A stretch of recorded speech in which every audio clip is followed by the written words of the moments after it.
Hey guys, welcome back. This is going to be a little bit different again.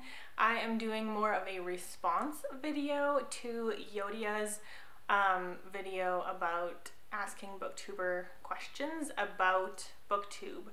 So I guess I'm just gonna go ahead and read out her questions and we'll get into it. So her first question is, how do you make the time to read books and make videos about books? For me, I try to have a little bit of a more slow-paced life, but also my overwhelming meter is not very generous, so I get overwhelmed quite easily.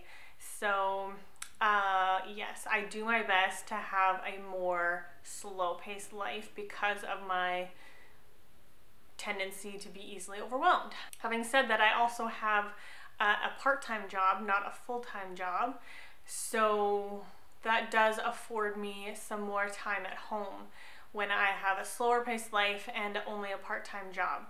So yes, I am fortunate right now that we are able to survive on 1.5 income, and that's where we're at right now. So I do a lot of reading on the fly. I can actually do a lot of reading while at work as well.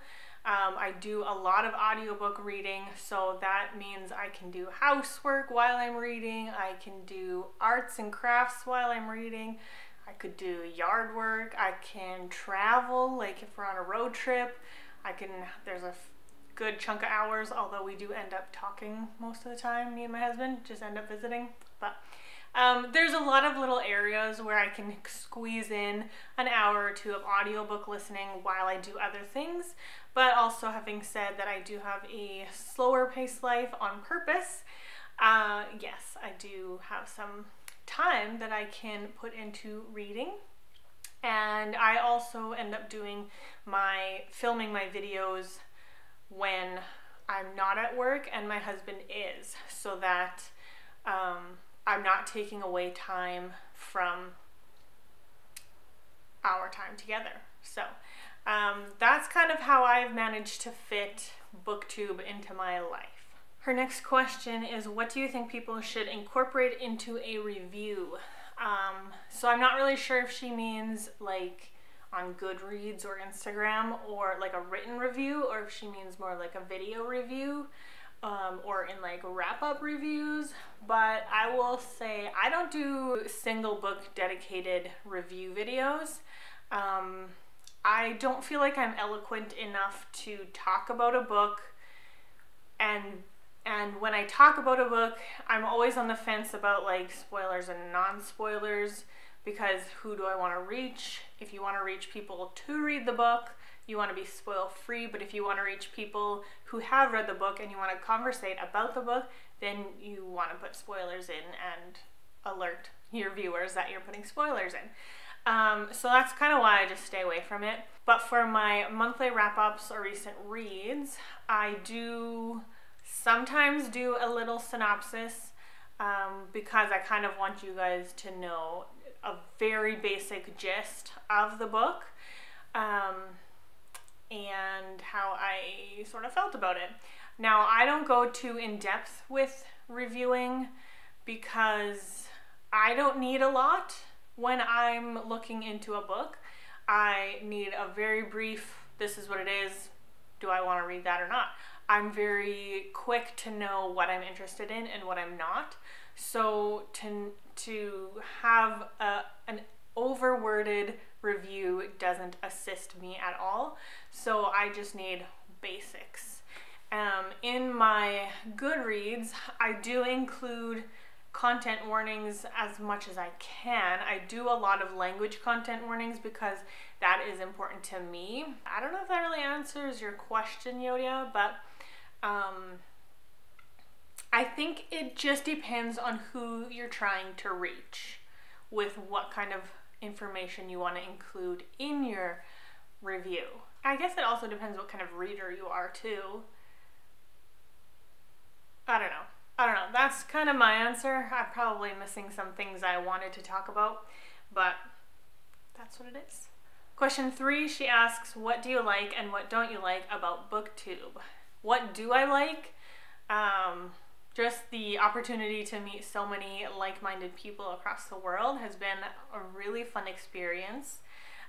So to make some really interesting friendships from people I wouldn't have otherwise met, that's been super cool. That's probably the most important thing for me. I mean, a lot of the benefits that you have from being on BookTube, you could probably have on like Bookstagram. I'm trying to see if there's anything, if there's any benefit to BookTube over something like, let's say, Bookstagram. I think this is not a benefit, this is the opposite. I think authors and publishers are more present on Bookstagram and possibly BookTok. I don't know anything about BookTok, so I know it's starting to come where authors and publishers are starting to get into the BookTube sphere, but I don't think it's as common as Bookstagram, so I guess that's a negative if you want to look at it that way. But a negative maybe of BookTube, which kind of comes with a positive, so it's kind of a two-sided coin, is your reading tends to increase when you join BookTube. And that can be for a variety of reasons. It can be just because of your exposure to more books that you cultivate that interest and you're like, oh, I want to read that one, I want to read that one, so then you just naturally consume more books. It also could be on the flip side, the negative, where you feel a pressure to read more books because you see other booktubers reading so many books a month, so many books a year, that you kind of feel like you have to keep up to be relevant or interesting to the general audience. I guess that's the same result of BookTube, but can go either way. So far, I have yet to be monetized on BookTube, so I don't know when you do get monetized if you get paid decently or not. I don't know. So that's something to, I don't know, I guess you could be aware of it, but until it applies to you, it doesn't really matter. A benefit, I guess, from BookTube would be that when you are applying for publishers and authors to be on their street team or to be or receive ARCs, which are advanced readers copies, or to be a reviewer for their products, having some kind of platform that is doing somewhat well. I mean, I don't think you need to have too many hundreds of subscribers before they start considering you, but it does help to have a platform to have them take you a little bit more seriously. I guess that could be a benefit. And the last thing I would say maybe is something that could be applied to just simply consuming BookTube instead of actually having a channel and doing videos, but your exposure to all sorts of different kinds of books can open up your world of reading options, which can be fantastic. This is my bookshelf that I made and I designed for this wall with the intent of putting all of my favorite books that I owned on display. And I would say probably like 90% are books that I have found through either BookTube or booktubers. So yeah, it really opened my options a lot. So yeah, I guess we'll just leave it there. I gave a few things on both sides. Her next question, how do you give non-spoiler reviews? I touched on this a little bit earlier, but I find it very difficult to give like a proper review without spoilers, because for me, like I said, I don't really want to know a lot about the book. So if you tell me the whole book and you just skip maybe the twist, that's still too much for me. I don't really need to know all of that. but I know lots of people do like it that way, and I don't expect everyone to review books the way that I want to read reviews. Does that make sense? So you just kind of have to, everybody values different things. So for me, I do have a more difficult time writing non-spoiler reviews. I'm so far not an annotator, so I don't annotate books unless it's Christian nonfiction. But for fiction books, I've never annotated a book. I mean, I've sort of half annotated a Hobbit book one time because I wanted to try it out and I wanted some like quotes from the Hobbit, but I don't know if you would consider that fully annotated. We can talk about that if you want. But for me, a good non-spoiler review is tell me the genre, tell me like a time period, tell me a gist, and by a gist I mean like wrap it up in like 1 or 2 sentences to set up the story. I don't need to know what's going to happen throughout the story. I just want to know the setup of the story.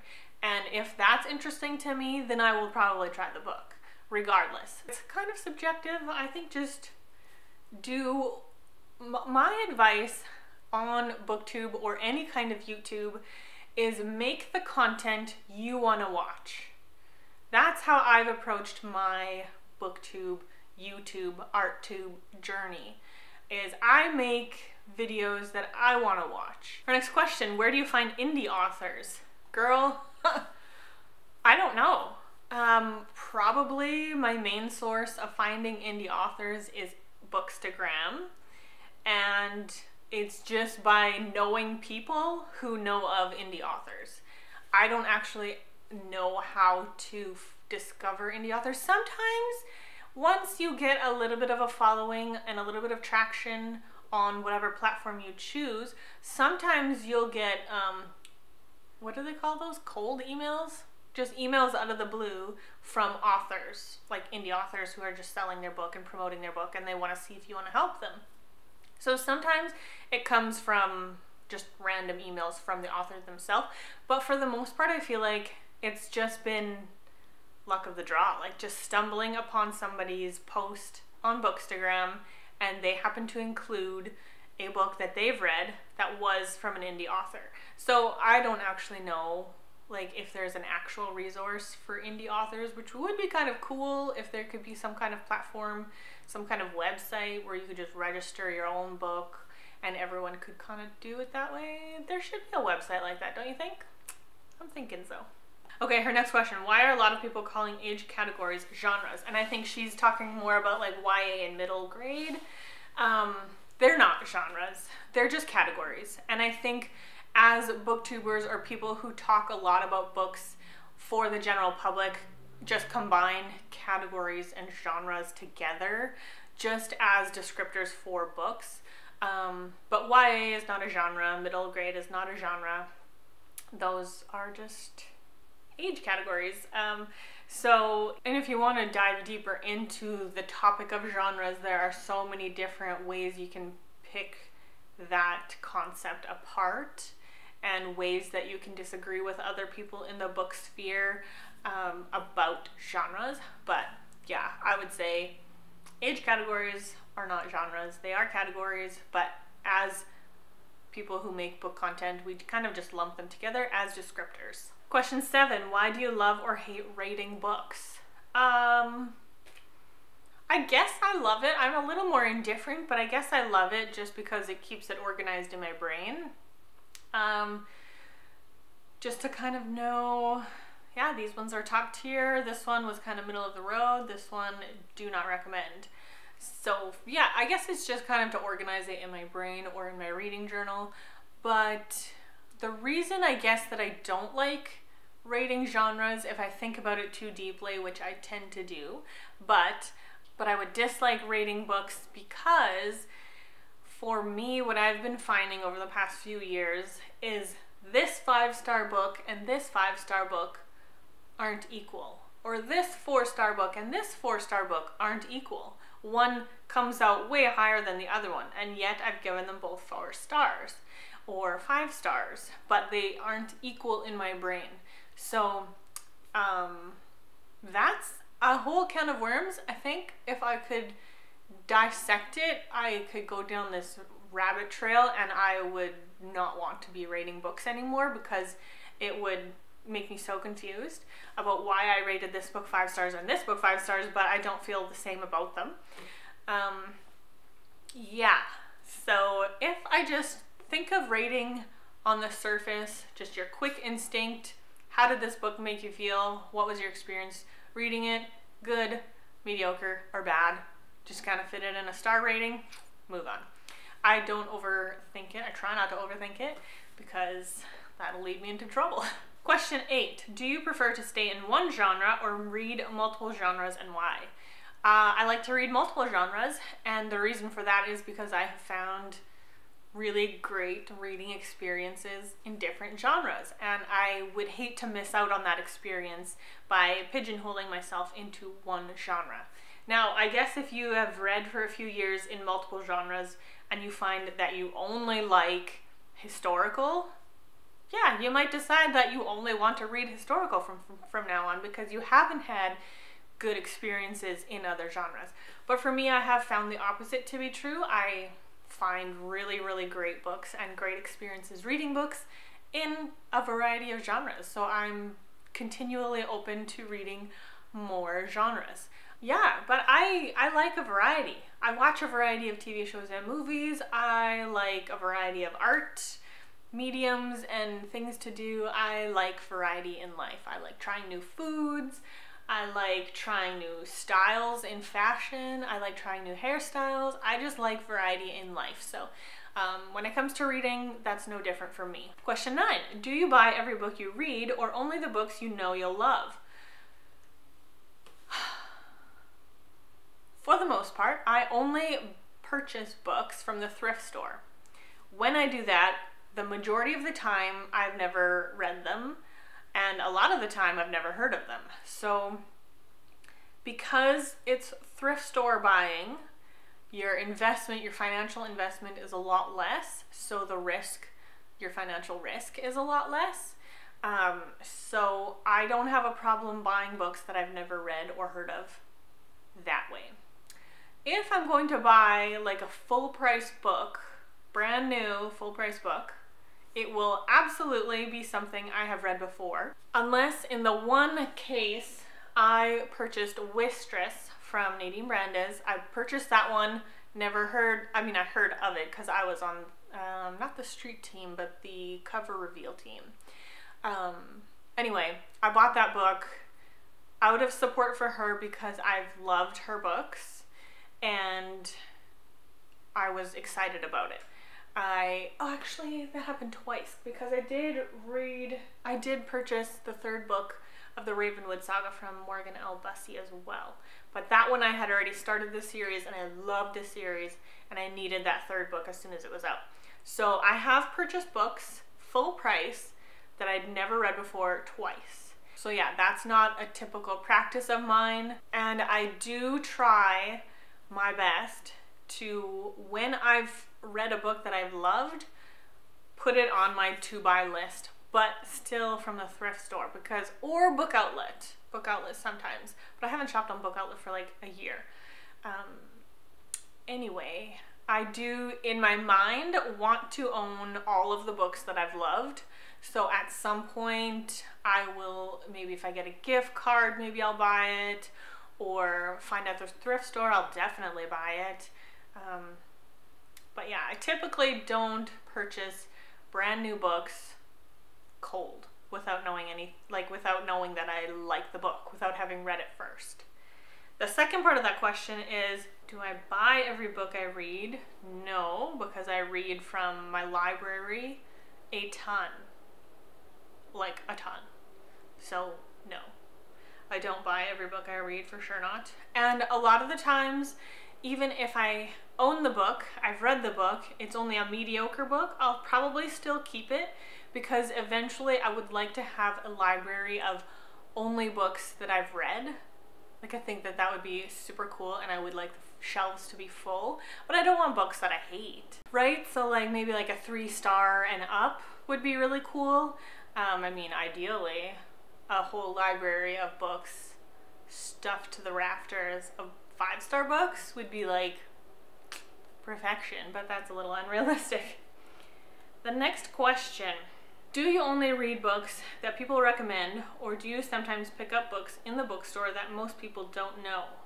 No, I'm not exclusive to books that people recommend.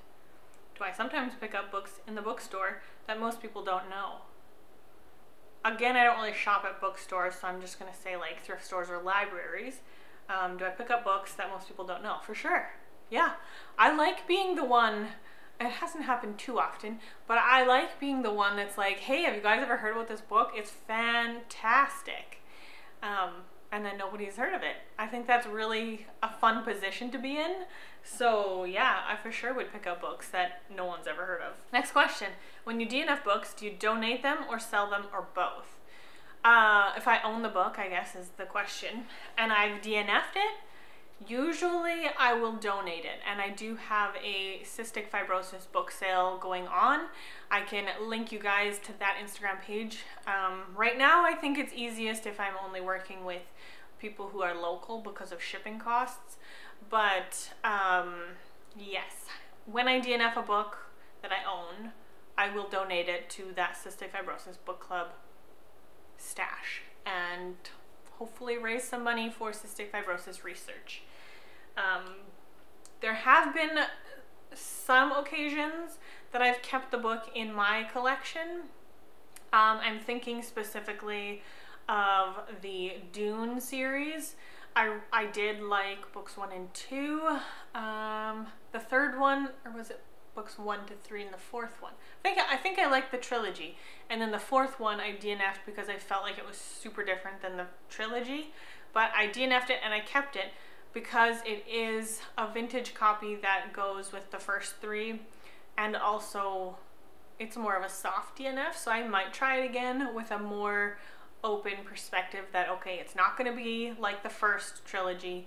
It might be a little different, but let's give it a chance. So there are cases where I will still keep the book if it's in a collection I'm collecting, or it's a copy that I really like Pride and Prejudice. You guys know I DNF'd Pride and Prejudice because I was super bored, even though I love the 2005 movie. But I have like a collection of vintage Pride and Prejudice books. Like I've got like 5 or something. I don't know how that happened, but I have collected them even though I've DNF'd the actual book. So, question 12. How much does book talk persuade you to read a book? Book talk specifically, 0%, because I don't have book talk. So I don't know if she's opening this up to all book content media platforms or if she was specifically asking about like TikTok. But so TikTok, 0. I don't have TikTok. But Bookstagram, I would say BookTube more than Bookstagram. Definitely BookTube is the source of book content that I get the most recommendations from. Hey, I'm back. Different day. Sorry, that's just the way it goes sometimes. Question 15. Do you read more nonfiction or fiction, and why? I do like a good Christian nonfiction, but I definitely read more fiction because it's more fun, I guess. Reading nonfiction is more about learning and absorbing for me, and reading fiction is more entertainment and just kind of something to do, I guess. Yeah, there are some fiction that deal with difficult, hard topics, so it's not all just fluff.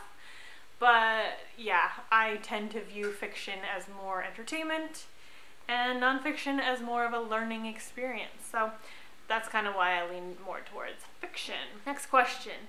Do you prefer to review each book and have a dedicated video to it, or do you prefer rapid fire review books through wrap-ups? I discussed this a little bit earlier by saying I don't typically do review videos for a specific book.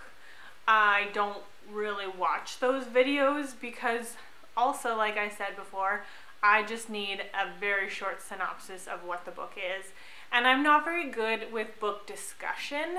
Like I've discovered this about myself, that in like book clubs, I don't contribute a lot to the conversation because I feel like I don't know how to talk about books in detail, if that makes sense. Like I don't connect with characters, so it's not like I feel that connection to characters. I don't really, like, I don't get emotionally invested. I've never cried in a book, so there's no strong real emotions that come out for me with reading. So I feel like I don't have a lot to say when it comes to discussing a book. I'm like, yeah, I liked it, I didn't like it for these reasons. That's all I have to say. Typically. I mean, once in a while there's a book that I have a little bit more to say, which would definitely be spoilery. But yeah, I prefer rapid fire, short synopsis. Just tell me what the book is, genre, snippet, just a snippet review. And that's all I want. I don't want to know details because then I feel like I don't need to read the book.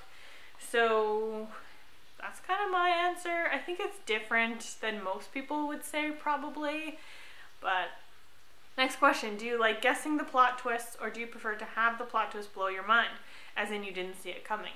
I prefer if I don't see things coming and I don't actively try to figure things out. I'm just kind of there for the ride, and however it goes is how it goes. Do I like guessing the plot twists? I mean, like I said, I don't actively do it, but sometimes it's kind of obvious. So I have guessed plot twists before without like necessarily trying.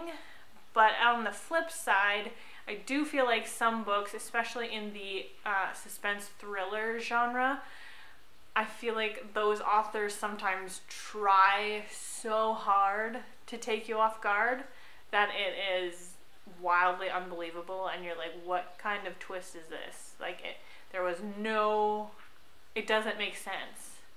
Like, it's not because, oh, I couldn't figure it out so it doesn't make sense. It's just like, even like looking back, if you can see where that twist made sense looking back, then it's a good twist. But if you get the twist and you're like, what, then it's kind of a weak twist in my opinion, because the author tried too hard.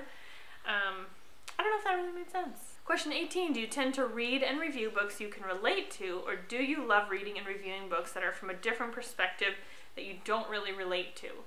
I don't really think about it. It's not something that's on my radar to think about. I mean, in some cases, I guess, like for myself, get a little personal here, I have experienced infertility and the throes of it, and if I know going in that a book revolves around it, I'm probably less likely to read the book because I don't feel like reliving those emotions. But otherwise, like, do I want to relate to the characters? I don't feel like I really do relate to characters ever. So it's not something that I go into a book looking for. Or do I love reading and reviewing books that are from a different perspective? Yeah. I don't really pay attention either way. If the main character is someone like me or someone vastly different than me, I don't really pay attention. I'm not very character driven, so I'm more plot driven. So if the plot is good, I'm less invested in the characters anyway. So yeah, again, I don't think I'm very eloquent in answering these questions, but there you go. Question 19, do you take breaks from reading? Definitely I take breaks from reading, but I don't think I ever take intentional breaks from reading, which I feel like could be a good practice.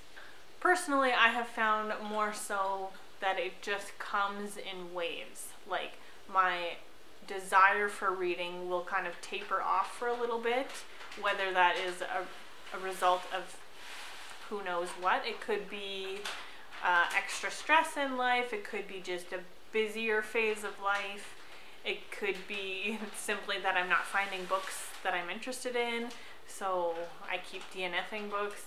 It could be for various reasons, but I definitely take breaks, though not intentional. And I think intentional breaks could be a healthy thing to do. The last question, why are most booktubers afraid of tomes? And if you don't know, tomes are books that are 500 pages or bigger. So really thick, chunky boys. I don't think booktubers are afraid of tomes. I think it has to do with genre. I think if you typically, I feel like more people who are interested in like romance or contemporary historical is a little on the fence on that one. Most of those books are in the 300 to 400 page range, maybe 200 to 400 page range. Naturally, I think that's just kind of like more common in those genres.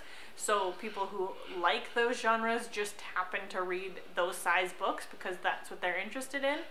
Whereas someone like myself, I like fantasy and sci-fi, and those tend to be thicker books. And so, yeah, I'm not afraid of tomes at all. I actually quite enjoy, like I remember when I started Jonathan Strange and Mr. Norrell by Susanna Clarke. I just loved the experience of bringing this thick book to wherever I was going that day and just opening this fat book and reading from this fat book. It was a very cool experience.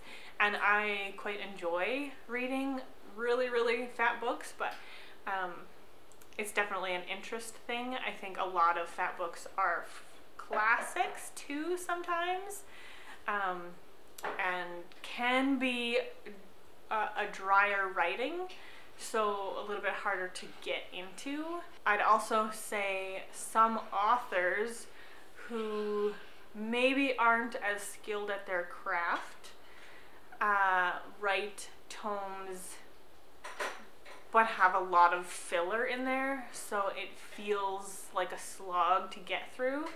Whereas if you find an author who really connects with you, it's not going to feel like a slog at all to get through like a 700, 800, 900 page book. It's going to feel like an experience, a ride, an adventure. So yeah, I don't think booktubers are afraid of tomes. I think it is more so to do with your natural genre interest and maybe time, because if you maybe have quite a busy life and you don't feel like you can read a book in a short amount of time to where you can like properly consume the story, maybe you're gonna not want to read a fat book. I don't know. But yeah, I like tomes. I think if you like the genre, you're gonna try a tome. I don't really see too many people complaining about wanting to read a book but it being too fat.